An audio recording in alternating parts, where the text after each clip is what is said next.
Madam సక్సెస్ఫుల్గా తన జాబ్ని ఇన్ని సంవత్సరాలు చాలా చక్కగా నిర్వర్తించేవారు. అలాగే లైఫ్ సక్సెస్ కావాలి అంటే మాకు ఒక ప్రోవర్బ్ చెప్పేవారు. అది character is lost, everything is lost అని చెప్పి మంచి ప్రవర్తన కలిగి ఉండాలి అని చెప్పారు. You means understanding. మమ్మల్ని చక్కగా అర్థం చేసుకునేవారు. మాకు అర్థమయ్యేలా చిన్ని చిన్ని పదాలలో పాఠం చెప్పేవారు. కోపంగా ఎప్పుడు ఉండేవారు కాదు.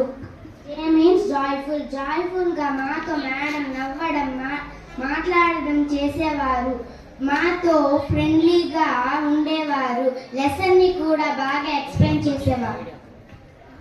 ఏ మీన్స్ అడాప్టబుల్. అంటే మేడం మా మదర్ లాగా ప్రేమగా చూసుకునేవారు. చాక్లెట్స్, పెన్స్ ఇచ్చేవారు. Tea means timely. మేడం స్కూల్కి టైంకి వచ్చేవారు. మాకు పాఠాలు కూడా అందంగా చెప్పి ఎగ్జామ్కి ప్రిపేర్ చేయించేవారు. కాలం చాలా విలువైనదని అది చక్కగా ఉపయోగించుకోవాలని చెప్పేవారు. హ్యాపీ. మేడం ఎప్పుడూ హ్యాపీగా ఉండేవారు. నవ్వుతూ ప్రేమతో మాతో మాట్లాడేవారు. మేడం మాకు మంచి మంచి రైమ్స్ కూడా 3వ తరగతిలో యాక్షన్ చేస్తూ నేర్పించేవారు. ఏ మీన్స్ అడ్మైర్. మేడం అందరితో చక్కగా ప్రేమగా